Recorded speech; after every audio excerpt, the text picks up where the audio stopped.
Okay, so I think we can start, and I'm happy to welcome you to the 35th RISIS Research Seminar. As you know, these seminars are devoted to research in higher education, scientometrics, regional studies, innovation studies, which are based on quantitative data to some extent. And today we have a very interesting presentation where the authors combine textual methods to retrieve information on mission of universities with data from the European Tertiary Education Register to get quantitative covariates, explaining maybe differences in content between universities.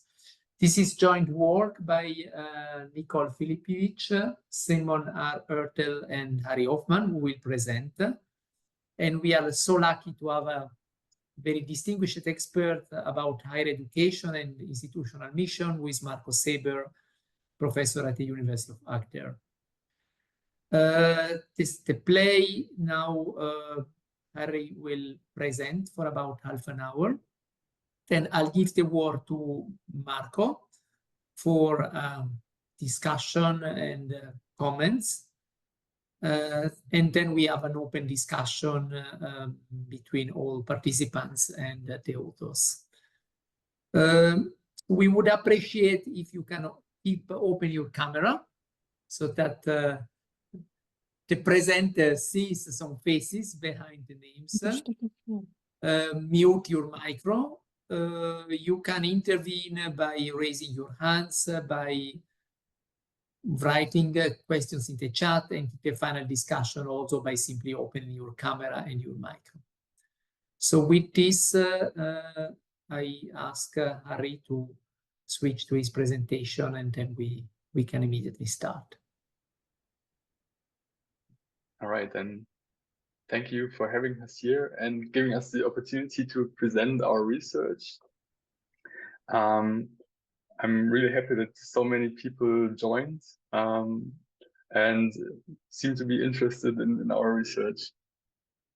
As Benedetto already said, I'm presenting today a paper that has the title, "What Makes Content? Factors Influencing the Mission of Universities," which is a joint effort by Nicole Filipovic, who unfortunately isn't here today or cannot be here today, Simon Ertel, and myself. Just a short introduction to myself. I'm a PhD student at the TU Ilmenau in Germany. I'm interested in quantitative analysis and computational methods, and I'm also working in an industry job as a data scientist, where I do process digitization and automation with machine learning and AI and data analysis. So as I try to stay within the time, I just jump right in. So universities today face increasing pressures to rationalize. That is, they are becoming organizations that compete for resources like funding and students, just like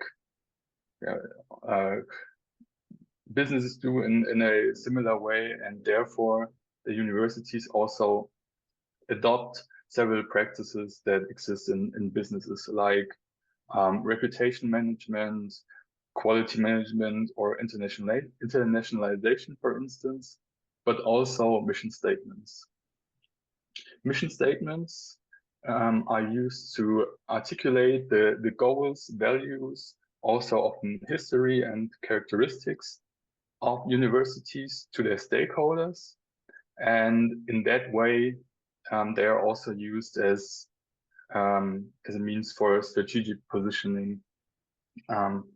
They choose mission statements that are somehow similar to other universities to provide them legitimization, and on the other hand, they want to formulate some mission statements that are distinctive from the mission statements of other universities. So it is clear that distinctive in their strategic position. And also mission statements are important for an organization's success. They have been extensively researched also empirically in organizations research, but also in higher education research. However, we noticed that there are many studies that just draw samples from single countries and have relatively small samples. So we wanted to address that in a study that is cross-country and has a larger sample. I'll get into details on that in the next slide. But first, this leads to our research questions. The first one being, what factors influence similarities and differences in universities' mission statements? And on a higher, more general level, why do some universities adapt differently to global trends, for instance, mission statements, than others? So, to put our feeling into numbers, we conducted a literature review on studies that examined mission statements of universities, and we included studies since 1995. Thereof, we found in total 30 studies. And as you can see, most of them focused on a specific sample of universities. Some, only a few, had a really broad definition, like higher education institutions, which would also include colleges, or in Germany, universities of applied sciences. Many of them just looked at universities, and others had more narrow definitions like public universities, or they looked at the highest ranked universities from different rankings. This, however, was from our perspective also a bit of a narrow approach, because top universities, which are highly ranked, seem to be pretty similar or homogeneous, and therefore we would have expected their mission statements to also be less diverse. So we wanted to look at universities in general. Also, existing studies, as I already said, focus mainly on samples from single countries, most commonly UK, Germany, US, and followed by Israel, Turkey, and other often European countries, for instance. But only 3 of those studies had cross-country samples, of which none had like a really broad definition of university. So those studies that had cross-country samples only looked at, for instance, the top-ranked universities from those countries. Method-wise, most studies rely on qualitative coding, being deductive or inductive coding, or both, followed by some kind of quantitative analysis based on the frequency of those codings, or the analysis of just words if they didn't code the texts. And also there were some studies that applied like clustering and network analysis and some more advanced quantitative methods, but only a few. Also, you can see that the sample sizes are often below 100 universities, and there are only few samples with bigger numbers. So during our data collection, we heavily relied on the ITER database, which we initially used to get a list of universities from the largest European countries in different regions. And the first step was to filter that list to only institutions that have the right to award doctorates. So this is our definition of a university. They have the right to award doctorates. Based on the list we've got then, which luckily already included URLs of most of the university's websites, we were able to collect the mission statements from, in total, 741 English websites. Involved in this process were 5 student research assistants, as well as Nicole Filipczyk and myself as the 2 authors. And after everybody collected their mission statements, we compared the results and consolidated them if there were any differences. We specifically only looked for English mission statements because of the comparability. So we couldn't compare, for instance, English and German statements. And we also didn't want to translate statements from other languages because of the topic modeling that we used on the mission statements, which I get to later. But this would have more or less led to missing information in the process. Also, for the second part of our analysis, we conducted a web search to fill missing values, but we basically gathered additional variables or additional columns from the ITER database, which we used to calculate the variables that we used. And in total, we had 413 mission statements with complete university data. So regarding the structure of our empirical analysis, we had some kind of an unconventional approach. That means we first did more of an explorative analysis by applying topic modeling on the texts or on the text of the mission statements. And later on, we did a regression analysis to find out which factors influence the topics that occur in the mission statements. So if you're not familiar with topic modeling, I'll try to give a short example. Topic modeling basically is an unsupervised machine learning technique. And the goal of topic modeling is to automatically find common topics in a corpus of texts, of documents, that is most of the time too big to analyze manually.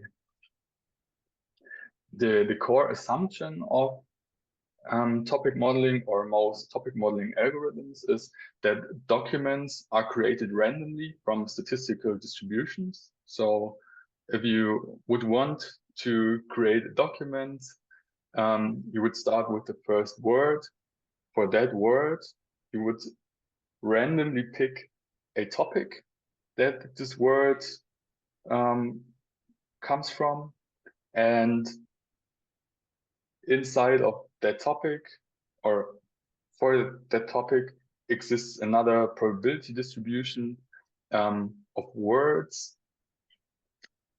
that may occur with a high or low probability within this topic. So to visualize this a bit better, I prepared a small example.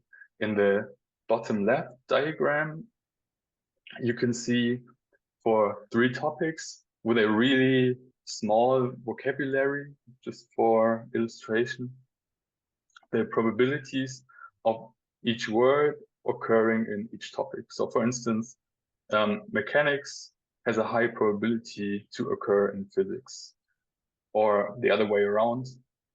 If we have the topic of physics, in 40% of the times, mechanics will be a word that occurs. So this is really simplified, but yeah, I hope it does the job.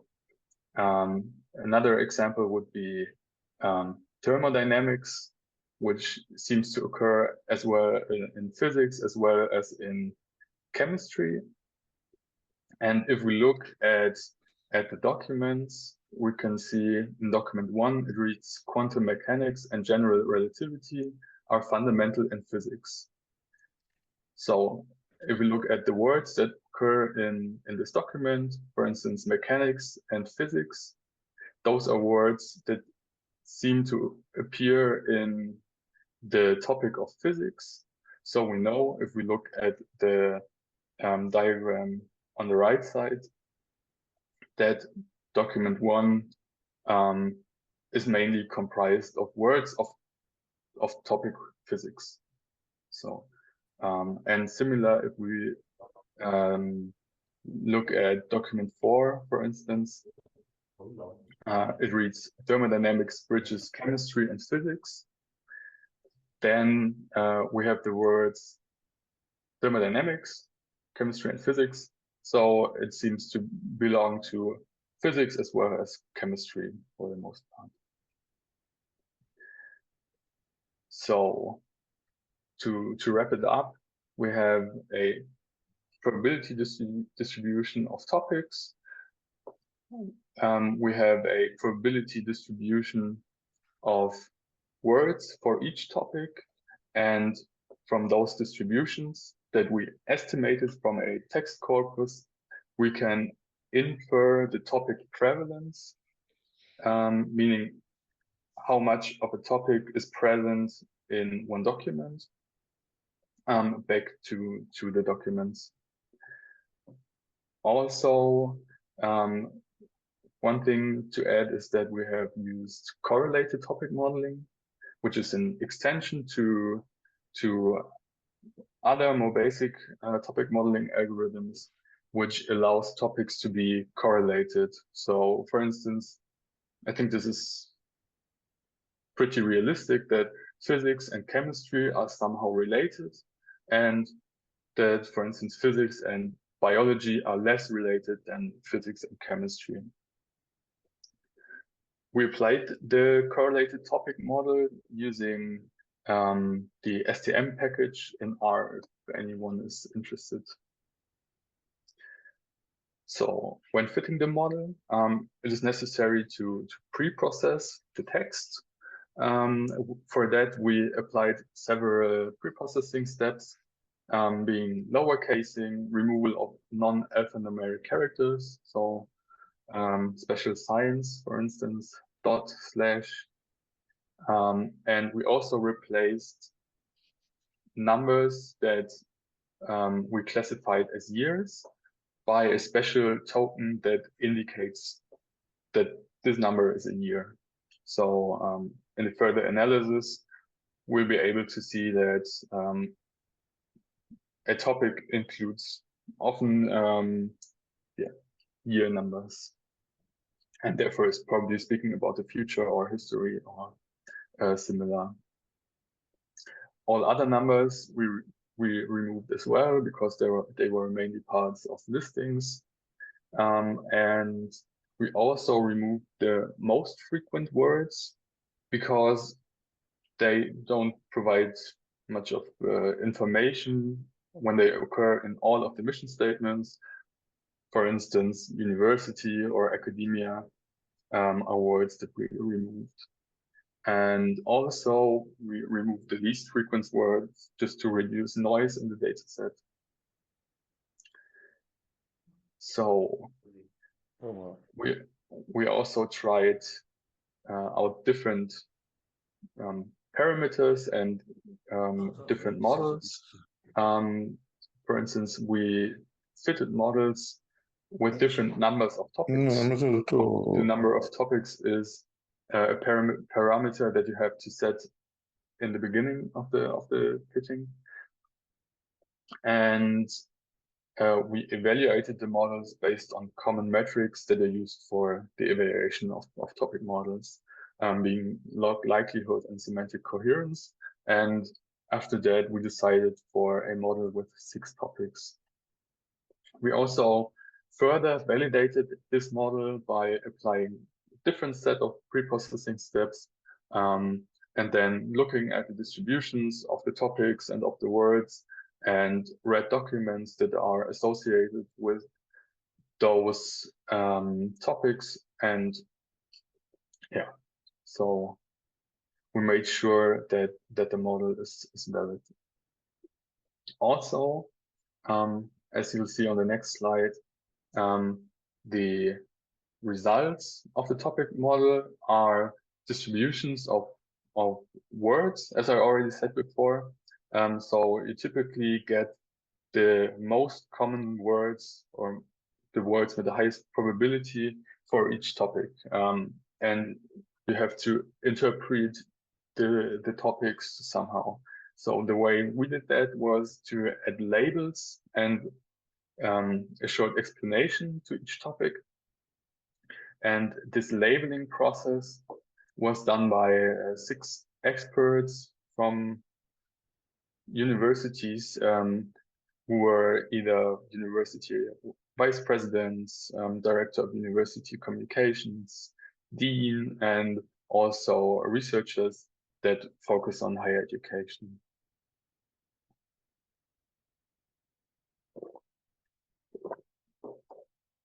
So these are the topic labels that we got from our analysis.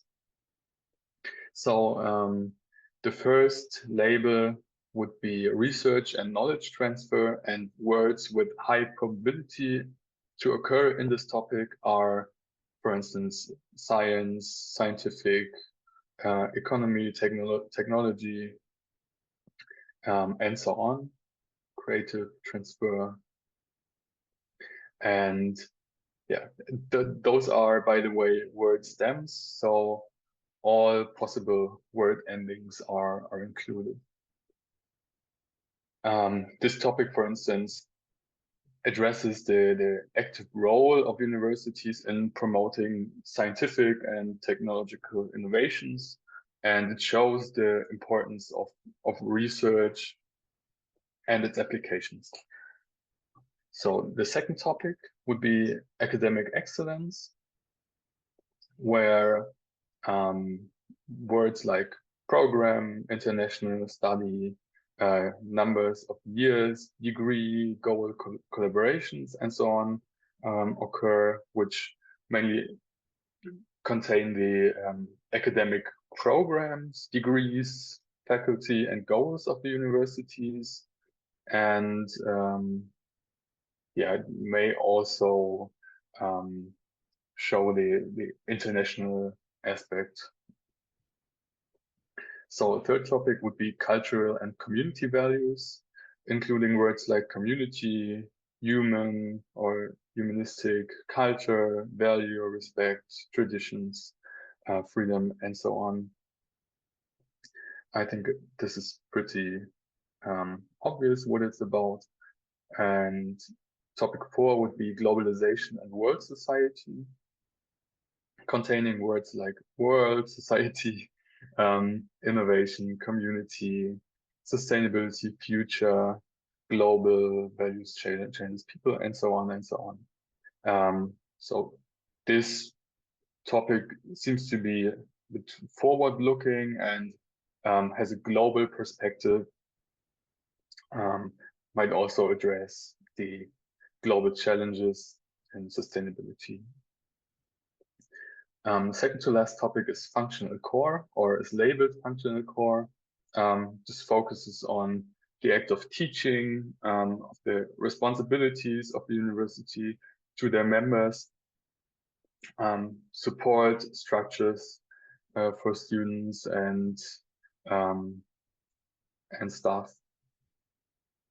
And the last topic would be profession and performance, which includes words like quality, training, provide, hire, learn, profession, and so on. This seems to hint at the quality and standards of education. So, and from those topics, we can also infer which mission statements contain which topics to what extent. So, and based on that, we started the second part of our analysis, where when we know what is the content of universities' mission statements, we wanted to know what factors influence what content is present in those mission statements. So we focused on the analysis of well-known factors that have proven to influence organizational structures in the literature before. And those factors we focused on are regional location, institutional foundational conditions, and institutional control. The first factor we analyzed is regional location.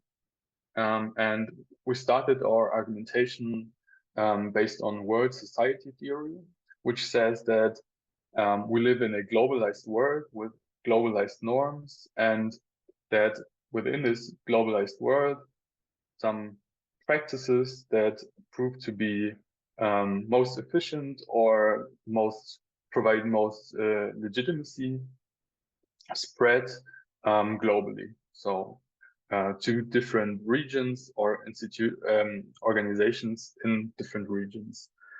And the process of this diffusion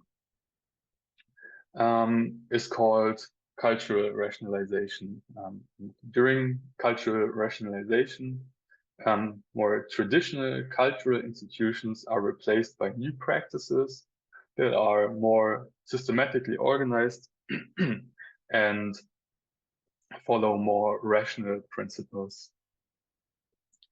And the concept that explains regional differences in this cultural rationalization process is called localization, which basically says that the extent to which practices or institutions are incorporated varies due to local differences.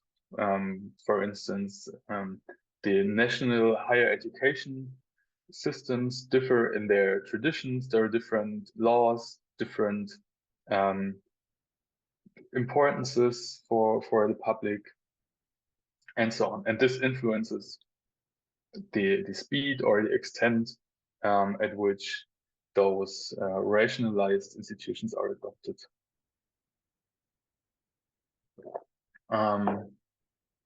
So this brings us to the first hypothesis: the degree of cultural rationalization of the country in which a university is located affects the content of the university's mission statement. This is a bit different, probably, from how hypotheses are framed usually. This is because we fitted a regression model for each of the 6 topics, and it was maybe out of scope of the paper to formulate a hypothesis for each of the topics and each of the factors. So we tried to keep it more simple and formulated these more general hypotheses. The second factor that we examined are the institutional founding conditions inspired by imprinting theory, which basically says that there are factors that exist at the time of founding of an organization, or in this case universities, that influence how these universities act today. And in addition to the spatial and cultural aspects that are addressed by the cultural rationalization, this adds more of a temporal layer. You can distinguish, for instance, different founding phases for universities. For instance, in the beginning, there were medieval universities where religion was really predominant. After that, there was a growing influence of research. After World War II, there was more influence of innovation and innovation transfer. And then with the Bologna reforms, there was an increased homogeneity between the universities, or that at least was the goal of the reforms. So that brings us to the second hypothesis. A university's institutional founding context influences the content of its mission statement. The last factor we examined is institutional control, mainly saying that there are differences between private and public universities. For instance, private universities show a more a stronger market orientation as compared to public institutions, and of course, this will also show in their mission statements. This is especially in Europe, but also globally important because we have a growing body of private universities. So hypothesis 3 is institutional control influences the content of the university's mission statement. That brings us to the following variables. The dependent variables, as I said before, are the prevalences of each of the 6 topics in all of the documents. So we basically fitted 6 regression models, 1 for each topic. And then as the independent variables, we had calculated a cultural rationalization index based on the number of published scientific articles representing scientization of a society, the personal freedom index representing individual rights and capacities, and the UN education index representing the education of society or a country. Then for imprinting, we used the university's founding years and segmented them into 4 founding phases. And institutional control is just a binary variable that indicates whether a university is private or public. We've also included some control variables like the rank and the Times Higher Education ranking, age of the university, size, density, and wealth. So these are the variables that we included in the model. We also did some robustness checks with some additional variables that account for the accreditation status of a university and financial metrics. However, the data on those variables was very incomplete, so we decided not to include those.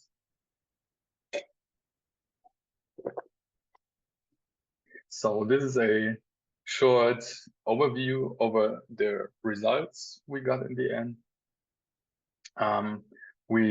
Regarding to hypothesis 1, we noticed some positive effects of cultural rationalization on the topics research and knowledge transfer, functional core, and profession and performance. Especially research and knowledge transfer might be explained by the high cultural rationalization because of the global standards of scientific research. And if a university has high cultural rationalization, it might include more of research and knowledge transfer in its mission statement. Also, the emphasis on the functional core might be explained by the world society theory, as it views education as a universal institution, and in culturally rationalized context, universities are more apt to underscore these foundational elements of the university. And profession and performance might be high for similar reasons in culturally rationalized universities,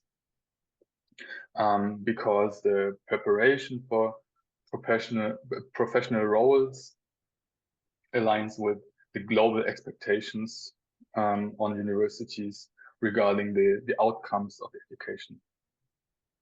We also observed a negative correlation between cultural rationalization and academic excellence, cultural and community values, and globalization and world society, which might be explained because those are already implicitly expected from highly rationalized universities or highly rationalized contexts. And for instance, cultural and community values might be made redundant or marginalized by universal norms and values. So regarding hypothesis 2, I'll try to make it quick to stay in time. The statistical significances were relatively weak, and there were also not significant effects for all of the variables. However, we noticed a positive relationship between the universities that were founded between 1990 and 1999. So after the end of the Cold War and before the Bologna reforms. And they seem to emphasize academic excellence, which might be because there was a rise of global academic rankings and performance metrics during the 1990s. And that might have imprinted these organizations to focus on academic excellence. Then we also found a negative effect of the functional core for universities that were founded between 1990 and 1999, which may be explained by the shift towards more market-oriented strategies and performance metrics during this period. Then I think I'll move to hypothesis 3, which we observed a positive effect from functional for private universities on the functional core, which may be explained by the need for private universities to articulate their value propositions more clearly as compared to public universities to be able to attract students. And the functional core focuses on things like teaching and operations. There's also a negative effect for private universities on cultural and community values, which might also be attributed to the more market-oriented nature of private institutions. And they may prioritize revenue-generating activities over culture and community. So to wrap it up, we have analyzed 430 mission statements in total from European universities. We found 6 main topics that are present in those mission statements to different degrees, and the extent to which they appear in those mission statements is influenced by various factors. A major role plays cultural rationalization, and there also seem to exist differences between mission statements of private and public European universities, and the same goes for the imprinting influences on mission statements. We also provided possible explanations for all of those effects, and those, although they were somehow short because of the number of relations that we observed, can serve as a starting point for future research. From a methodological standpoint, we have applied correlated topic modeling as a method for large-scale analysis of text that can also be extended for even larger data sets, not only European, but then maybe for other continents or all continents. And we also provided a way to analyze the influence of factors or covariates on the content of mission statements. So this is it from my side.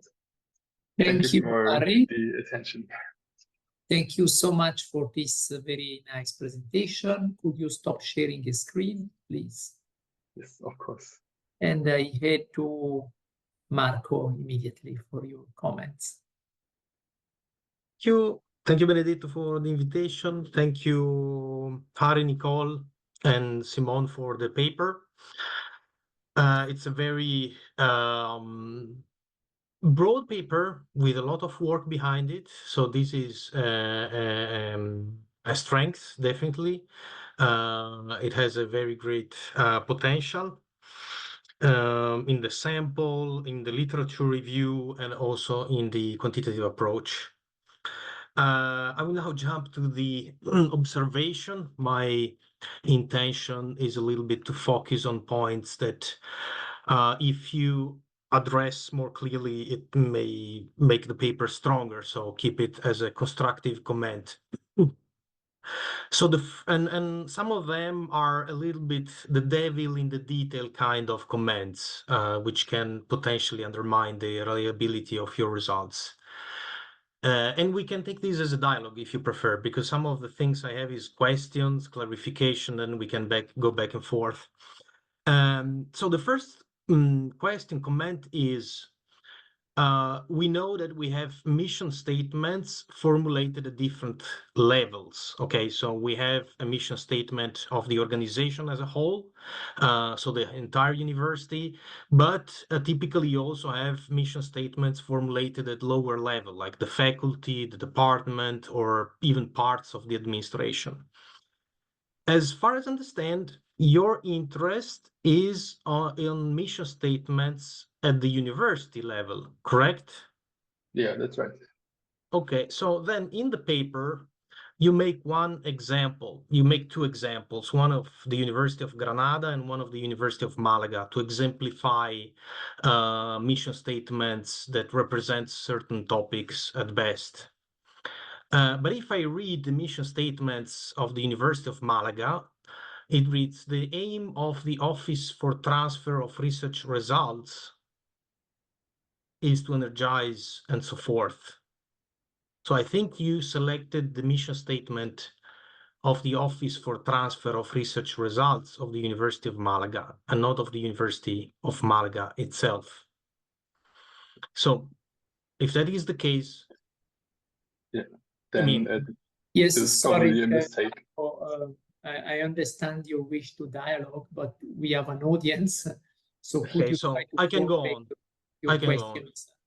So this is the first point. So try to, in a way, filter the data once more, because it might be something leaking. The other, let's say, methodological perplexity that I have is the procedure to classify the topics. That's a very delicate step, very important. And you go relatively quickly into that step and says, we had these 6 experts that were all agreeing on what the topics were. And it seems like you present these as unproblematic. But when I read the bag of words, when I compare the first bag of words and the FRAX, especially, which is a different bag of words, I'm very perplexed in the sense that myself, as a scholar in this field, I'm confused. I don't see straightforwardly this classification, and I'm surprised that 6 experts arrived to the same conclusion like these. Especially, again, and I have an example later on, looking at the other bag of words, the FRAX, which gives a complementary perspective.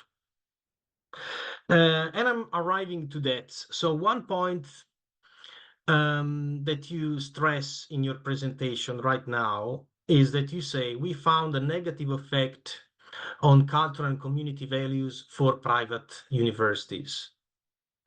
But in the paper is the opposite. You say that you find a positive effect of being private on cultural and community values.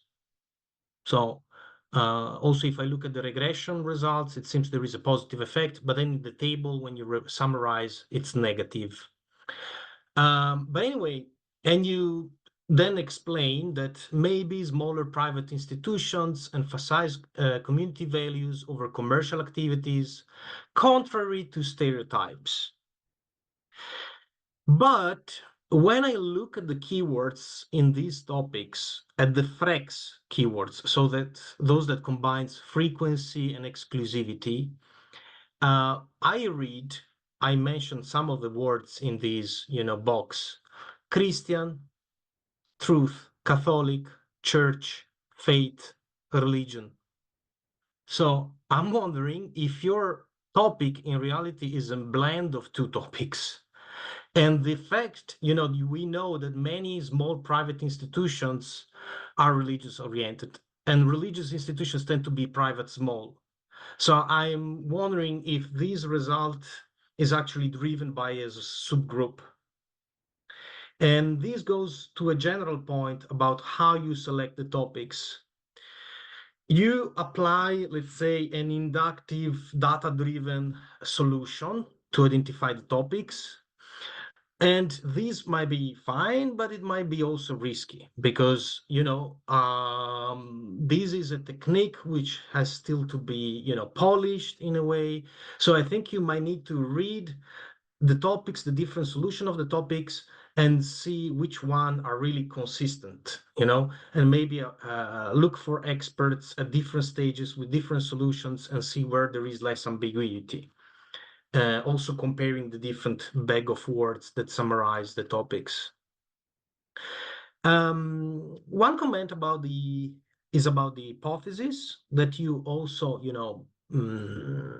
explain in your presentation, that you were not willing at this stage to formulate exact hypothesis on, but still, I think when you will arrive to the submission, you probably need to formulate a standard hypothesis where you expect, a connections between one construct and another specific construct, because otherwise it's difficult to test hypothesis. Because if you simply say, I expect this variable to influence content, okay, but we need to understand exactly why and what do you expect to affect. Then I have some, very quick feedback about the variables, and then I will go back to the conceptualization. The variable on scientificization, so number of published scientific articles, I'm wondering, do you normalize this? Like by the number of researchers in the country, the number, you know what I mean? Because of course, larger countries would appear more in these variables simply because they are large. If you take Switzerland and Germany, of course, Germany will be larger, but if we normalize, it's a different picture. I think it should be normalized. Imprinting variable, you present in the literature 6 phases, but then you classify in 4 phases. So I'm wondering, there is a bit of, leap there. I'm not so much convinced about the 4 phases, to be honest. Variable on wealth, GDP, again, is it GDP absolute or per capita? I think it's important, of course, to consider per capita. Then analysis about the countries, you consider this single dimension of cultural rationalization. And I'm wondering, are you sure there are no other trait that might matter, not necessarily cultural trait, but other factors? Because we as scholar of higher education expect the national level to matters a lot still, even in the era or whatever process still. And you also mention in your text, you write,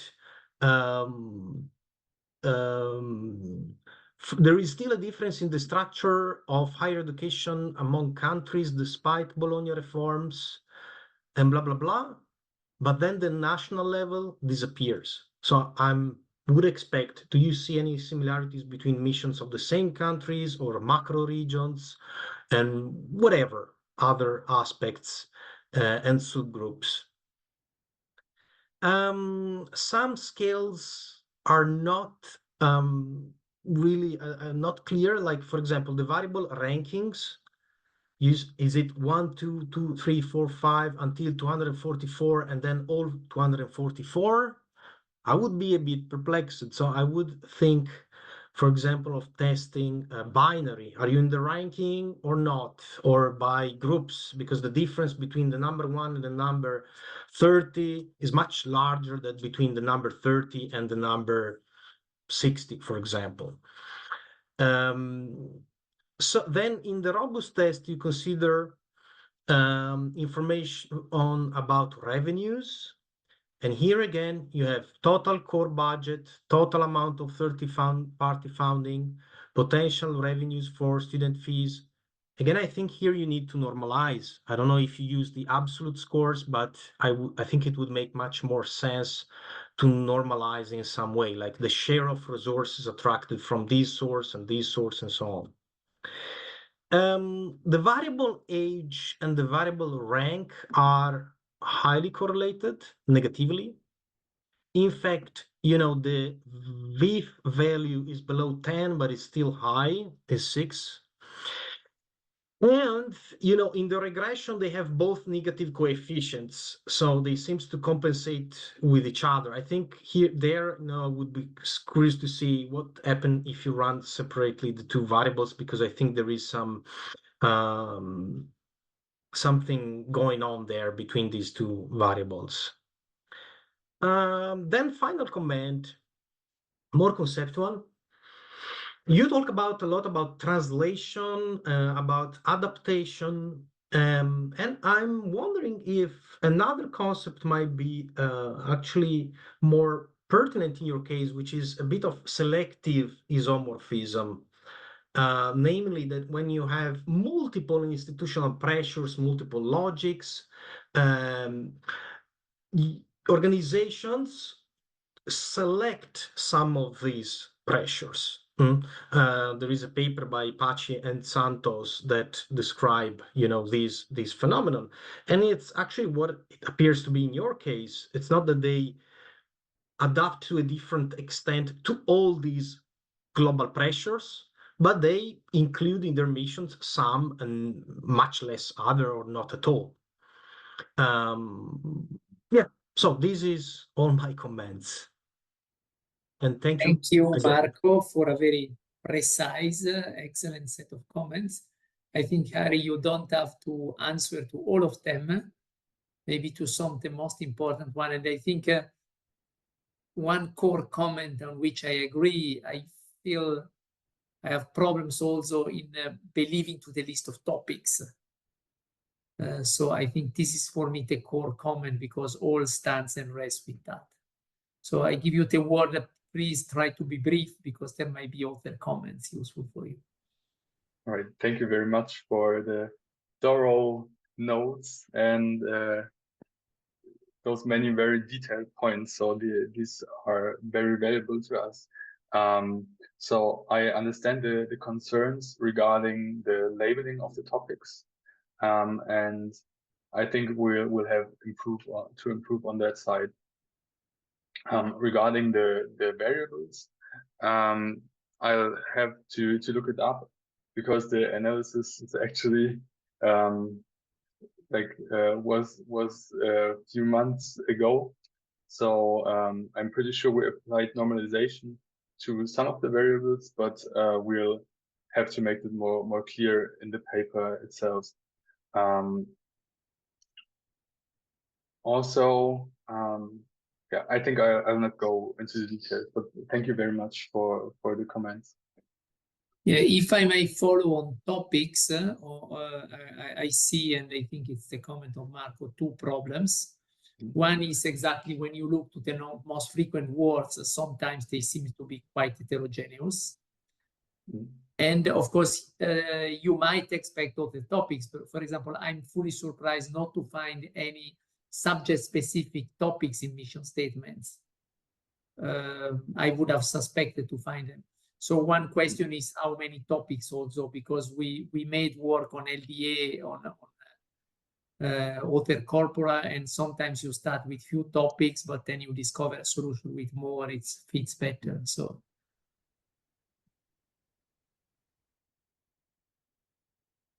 it's time to open to the whole audience. I'm sure there are lots of questions. I see Emanuela's.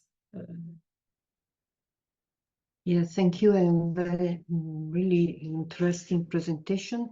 I have a question beyond what Marco already said and Benedetto about the problems. I'm not able to comment on this precisely because I didn't read the paper. I only heard your presentation. So, but I must confess that I'm a bit surprised about the fact that it's not clear what mission statements means in your work, meaning that generally you find at the university level several documents, and mission is a specific part of this document, which is normally the stable one, the permanent one, which is the way in which they provide an intention of what they want to do with the functionalities. But then there are other elements that are vision elements about the vision of the university, and elements about the values of the university, and generally they are embedded in the same document but are not the same thing. And all these things are always included in a broader document, which is the strategic plan. Thus, what are you looking at? So for me, it's difficult to understand the type of documentation that you are, because of course, the type of hypothesis you made is different if you applied it to a permanent part of the corpora of the university, or something which is linked to the strategies. And in this respect, I also have some problems with the topic, the topics that you listed, because, for instance, you put in evidence academic excellence, which is good for me, it's not surprising, but nothing about engagement, which is completely strange for me, because all the mission and strategic plans of the universities that you have investigated are completely full of references to problems of engagement, not impact necessarily, but engagement with society, which is something which does not emerge in your presentation. So these are my perplexities, and then question to you. Thank you very much. Thank you for the questions. So regarding yes, should I answer? Yes. Sorry. Regarding the first question, we only included mission statements that were explicitly labeled as such, either as mission or mission statement, because mission statements, as you already said, are embedded in different contexts, in different kinds of documents, and we looked inside of these documents specifically for mission statements. And regarding the second question, I'm not sure if I understood it correctly, but the engagement might be included in other topics than academic excellence. For instance, in the research transfer, or in the community and values, which might cover aspects of the engagement. Thank you. Should we open to further questions?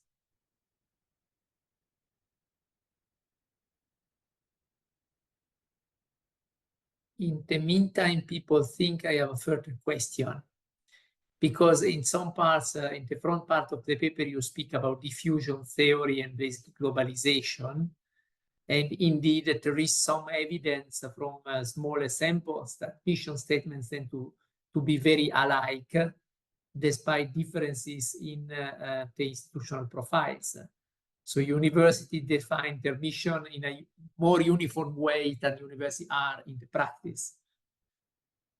So I would be interested if you have results on this point. So you never show to which extent mission statements resemble themselves in terms of the topic they touch, for example. Thank you for the question. So we have thought about that, and we might address that in two ways.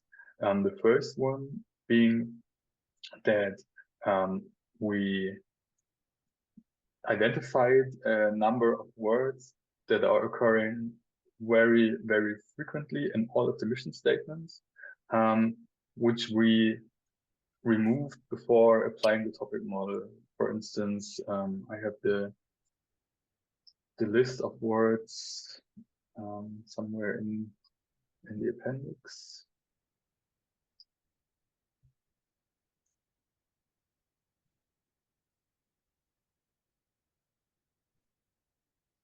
Yeah. Sorry, I'm just trying to find it. We remove words like research, education, knowledge, development, and students. So these seem to occur in a big proportion of the mission statements. And also, you could argue that the 6 topics are reoccurring themes and universities that have similar degrees of topic proportions in their mission statements are pretty similar, but we didn't measure this. Okay, thank you. Indeed, the words you removed are not very informative because the word university you find everywhere. So it's just a stop word, education and research. You would not expect much, but I would be more interested on similarities. So, for example, whether one topic, the prevalence of topics is similar because you show the words, but you don't show the document distribution. Which would inform you about differences in university. Otherwise, it's difficult to understand the results of the regression, but you never know, because you never know whether the differences are really fundamental or just small, and you get some significance. Next question.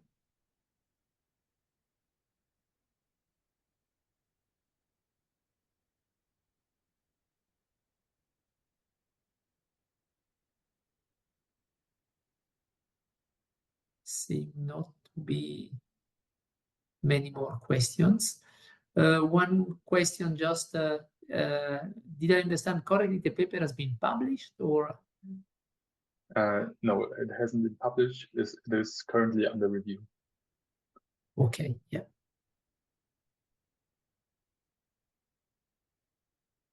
Marco, do you want to add something? I already bombarded them. I think it's not.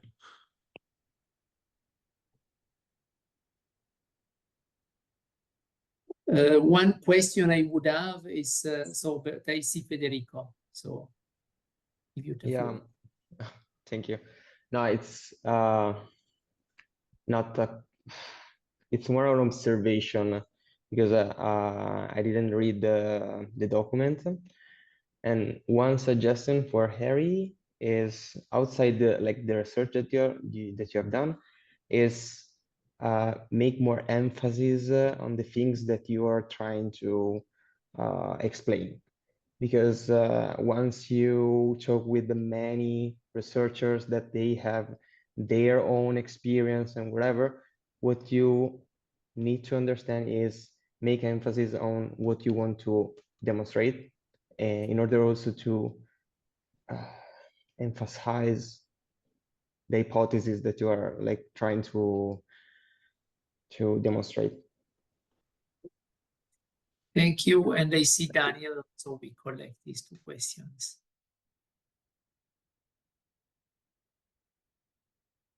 You are still muted. Thanks. Hi, Congratulations for the presentation. My name is Daniel, and I am researching in the same field, and I have a database of mission statements from Latin American universities. I want to ask you about if you think about how to solve the problem of multi-language analysis, because in Latin America the main problem is with Brazil and the rest of Hispanic America, because Spanish is in 19 countries, and you have Brazil that is the half of the region. And I have this problem, and I think that in Europe this problem is worse because there are more language and more things. And in some other in other papers, the problem is that only take the English statements and usually at the analysis of global trends, and in regions like Latin America, the most of the universities are not taken because the most of the universities are in Spanish language. And I don't know if you think how to solve this in the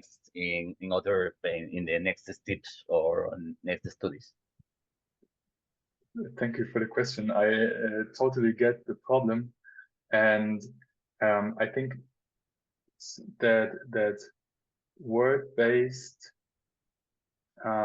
quantitative methods like topic modeling or more specifically LDA or correlated topic modeling, which only look at the spelling of the words and not at the meaning of the words, maybe aren't suitable to solve that problem. Another idea that I would have is to apply topic modeling or something similar, more of a text clustering using word embeddings from multi-language models, because the word embeddings from the same word in different languages should be more similar and might be clustered in the same region. So I think maybe that is an approach to look into. Thank you.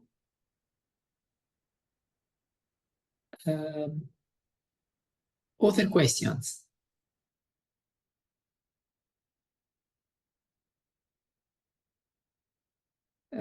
I would ask one. Would you really cast an argument why you are using mission statements? Because the front part is very bold. Mission statements are places for strategic position of universities, blah, blah, blah. Now, of course, there is a bold literature which says mission statements are exactly just window dressing, blah, blah, blah, nobody reads, which maybe each of us thinking of the mission statement of my university, I don't know, would maybe argue. So could you make an argument for mission statement against, for example, bold strategy documents, which of course would give you more quantitative because you might look at the prevalence of different activities or topics? Yeah, thank you for the question. This is a really interesting perspective, and the question that I never really had myself, because I jumped into the project when there was already an agreement on using mission statements. But maybe Simon can add something to that. Yes. Yeah, thanks. It's a pretty good question. Why mission statement? My answer would be that I totally agree with you that there is this discussion: is this a relevant part or is it not a relevant part? And my answer would be this is something we at this point, do not focus on, because it's like somehow the organization develops this mission statement and they do this for a purpose. I mean, maybe no one reads it, but they do it and they put things in what the university at least thinks about that the institutional environment requires. So, I mean, from this part, the mission statement is somehow a pretty good document that you can focus on. Of course, you can take other types of documents more. You can analyze. We have another project in which we analyze more or less the complete website communication. But again, you're getting into trouble with other problems because you have more or less all of the university communicate. So the mission statement, this would be the idea. It's like a very, in most cases, a very, very short part in which the university tries to classify who they are and what they do, and try to incorporate what the institutional environment requires from the university. And maybe no one reads it. It's true, but it's like the idea of the university leadership to position itself somehow in the field. I'm not sure if this is a good answer, but it's the idea why mission statement.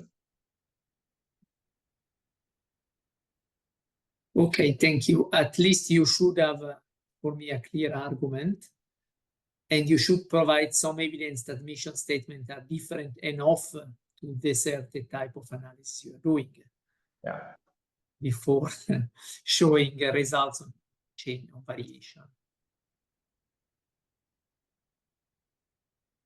Other questions?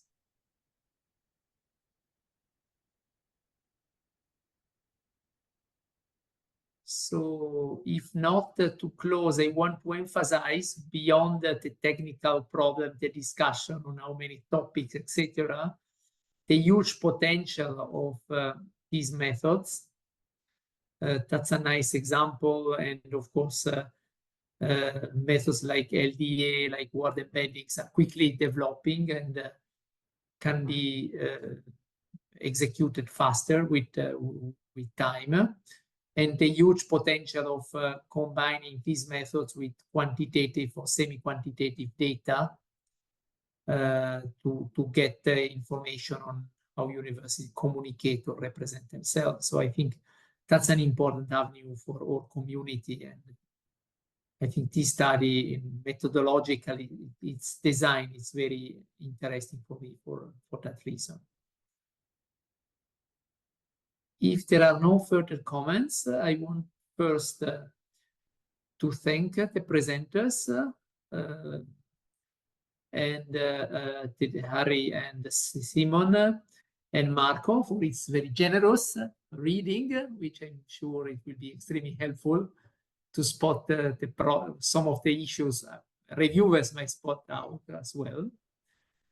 And remind you that there will be still 2 RISIS seminars in the coming months. So it's coming, I think. RISIS seminar 36, it's about constructing a genotypic product space. So it's about economic and industrial differentiation. And it will take place the 22nd of May, 2024, same time. And then we will have another seminar in June on regional co-inventor networks. I want also to remind you that if you have something interesting to present, please contact me.